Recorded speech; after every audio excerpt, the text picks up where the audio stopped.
Yes, we're the 2024 Nissan Z. This is a performance. I'll be picking this every day of the week over the Nismo version. It's not just about price, that's a part of it. Manual transmission, that's the other half of the equation. And let's check out what we have here. I have not been in one, at least for a while, with this blue interior.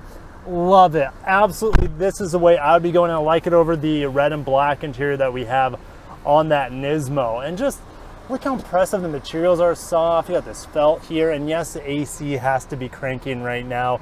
It is 93 degrees here in sunny, hot, humid summer Florida.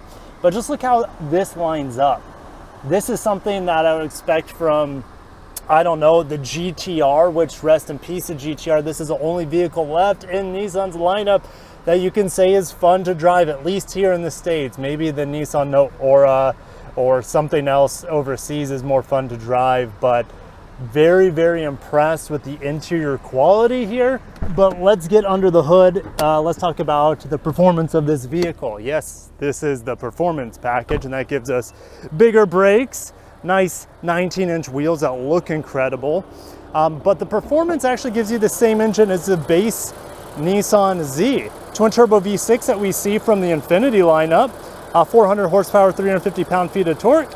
Made it to a 6-speed manual here, but you can get the 9-speed auto. 9-speed auto is fine.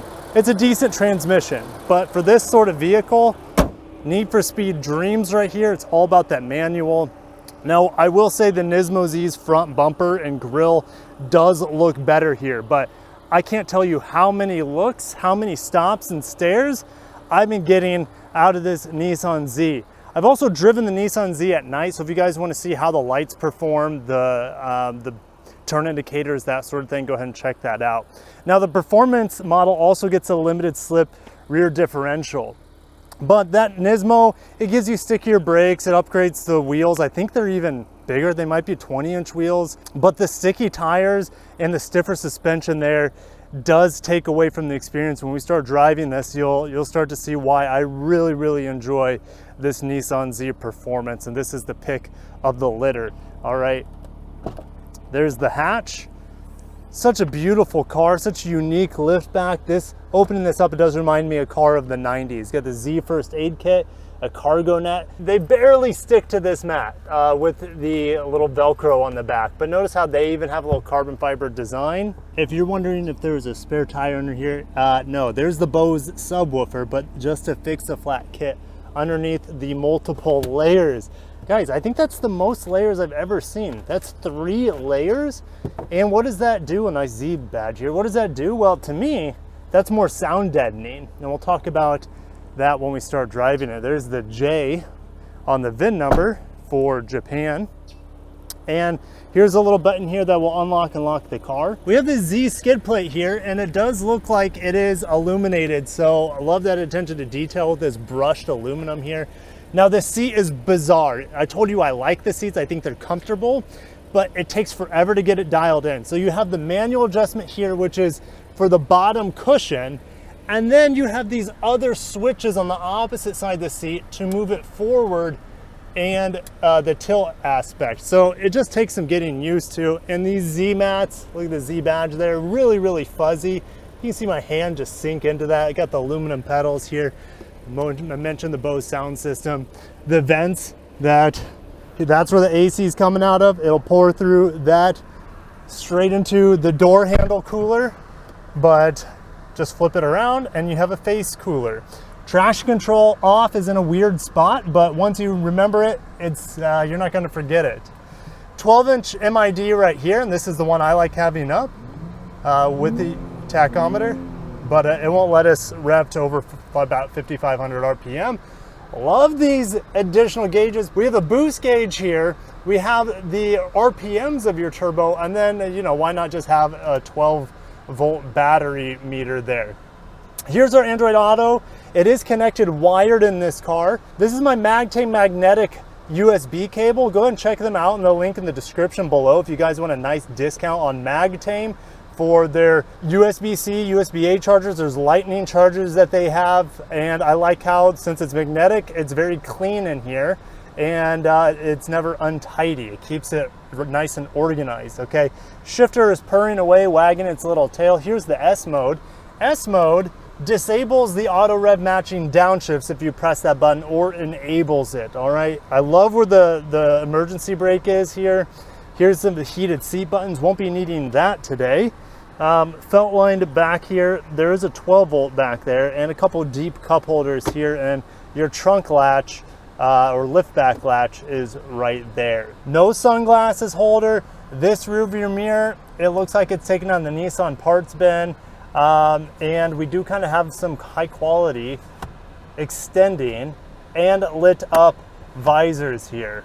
Owner's manual is right back here behind the passenger chair. Behind me, there's an additional storage spot as well. Now, the backup camera is probably from about 2010. It's made from a potato, it seems like, but what are you gonna do? No car's perfect. And we're gonna try this driving impressions for the second time because I lost the drive camera here the first time, since I don't have a way to suction the car or the camera into the vehicle very well.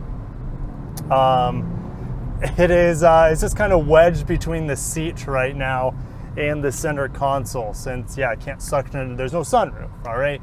Now I could suction it on the window or something, but I didn't bring my suction cups knowing there wasn't a sunroof. Anyways, this vehicle is an amazing daily driver.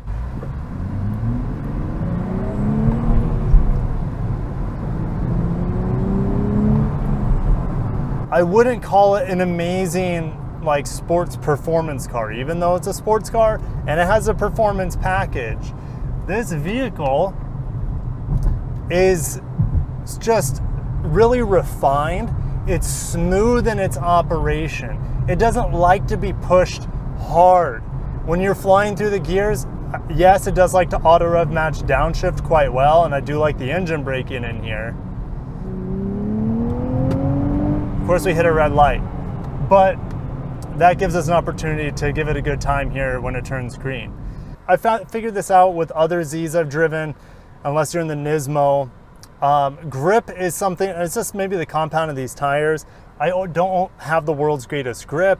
The tires, you can't get sideways, so make sure you don't turn off traction control unless you really know what you're doing.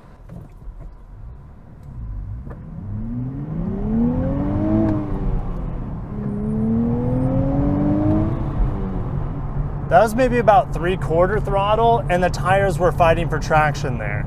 And it's hot out, like maybe too hot out for optimal traction, right? It says 95 degrees Fahrenheit right now, so it's not, oh, there's our first McLaren of the day. Hopefully you guys got to see that. Oh, maybe you saw the Bentley convertible. It's just no big deal. There's our, our Porsche Taycan. This vehicle though, stands out. I see more Taycans, more McLarens than I do this newest generation Nissan Z where I live.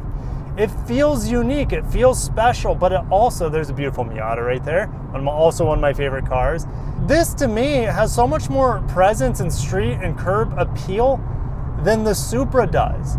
Now the Supra is a hair more fun to drive, but when I'm in a sports car, I want to have a lot. I want to have curb appeal. That's really, really important to me. And I think that's all really important to a lot of buyers in this segment. We're not always pushing the sports cars to the nth degree, and the Supra is better at that. Now the Supra is still very BMW-like, and it is comfortable on a daily basis, but I feel like this is just as comfortable as the Supra, maybe even more so. And that's something the Nismo was just so loud and stiff that it wasn't enjoyable, in my opinion. You heard every single rock get kicked up into the fenders because the tire compound was so sticky. Yes, it gave you better grip, and yes, it'd be better on the track, and maybe it looks slightly better than this car, but not 66 grand worth, in my opinion. This one, 11 grand less than what I'm seeing a lot of the Nismos. This is the way to go, and I get my juicy 6-speed manual that makes me have more fun with the car. It's more interactive. Let's do those auto rev matching downshifts here. They're really smooth, really good. Something I wish the Miata had was we saw the Miata earlier. Just a dig from second. it just doesn't, gosh, it's fast. It doesn't necessarily like to be hustled through the gears. The faster you go, the more it wants to fight you. And the Supra is kind of like that too, from first to second. This car is more enjoyable from first to second, but the Supra is more enjoyable from all the other gears. It's a smoother transmission than this is. So they both have their pros and cons, but regardless, either are a hoot to drive. Very, very fun. Now, this isn't the greatest patch of road here. I do have a decent amount of road noise, nothing like the Nismo, I would say. And this car doesn't have kind of the really weird tracking issues that I have with, let's say, some of the Infiniti stablemates to this car. If you look at the Q50 and the Q60, those cars, like, they just want to whiz all over the place. Not urinate, but, you know, they don't hold their line. This car holds its line a lot better than the Infiniti products. And I'm comfortable in here. The seat's comfortable. Do I wish it was ventilated? Absolutely right now. I mean, it's perforated, so that helps it not being too sticky, but I'm getting a bit swampy. And the AC, no AC does well really this time of year. When it's 95 degrees, oh, that's a nice Porsche, right? There you go. You guys are getting all sorts of treats right now. But no AC does great this time of year with this sort of humidity and temperature. But hey, it's cool enough, and I actually don't have the fans going all the way. But yeah, like I said, it's not loud in here. I turned the fans down so I could hear the ambient traffic a little bit. I don't hear any of it, honestly. I don't hear any other cars around me. But just for commuting and everyday drivability, this thing is just so smooth and enjoyable. Now, if you have stop and go traffic a lot, maybe you want to get that 9-speed auto instead of this 6-speed manual. But hey, I'm so happy with the Nissan Z. What do you think? What is it? It's a Nissan Z. It's like the old 280? It's similar. It's a future version. At once they almost called this the 400Z. It's got 400 horsepower. Shit. It's quick. They're just making it now? It's actually been out for 2 years, but you hardly ever see them. Never saw it. It's the first time. First time seeing it. Very cool. It's beautiful, right? It's not the old rotary engine anymore. Well, that's Mazda. Mazda has those rotaries, but it's the same era. That would have been like the RX-7. Correct. Yeah. Well, the old 280s I thought they had a rotary. No, they may have had an inline 6, but it's fast. It's a cool car. There you go. Like, if you want a car that's gonna make you happy, and he's driving a CR-V, like if you want a car that's, I've never been stopped. Guys, I drive very fancy cars, very nice cars all the time. I'm never stopped. I never get looks. Even if I'm in an LC 500, I get, you know, the last time that's happened, I was actually in a Mazda Miata RF, okay? Because it's such a beautiful, unique car. Same thing with the Z. He's like, did this car just come out? You guys heard it. No, it's been out for 2 years. It's just, you just don't see them. And is it time to buy a Nissan Z? Yeah, it still looks fresh. It's cool. It's fun to drive. It's comfortable. It has that curb appeal. Yes, definitely look at a Nissan Z. Nissan dealers right now need the business, and I'm sure they would be happy to wheel and deal on one of their Zs. All right, don't pay over MSRP, but pay MSRP or even less, and I think you would be very, very happy with your new Z. I mean, that guy was a little confused. He thought, you know, the Zs had rotary engines. I mean, not that I know of. Maybe in an alternate universe. You know, you don't want to make a stranger sound stupid, but I'm not the world's most, I'm not an encyclopedia over here either. But, you know, rotaries is Mazda. Inline 6s was the historical engine, or V6s, depending on what generation of Z you're talking about. That was the heart and soul of the Z. The GTR's heart and soul is a twin turbo V6. The heart and soul of this is kind of like the baby GTR. This is a smaller twin turbo V6. It's got tons of power, linear power. It's fun to drive. This car is easy to drive. If you're scared about driving a manual with this much power, there's nothing scary going on here. It's very gentle, very, very gentle, easy to pick up.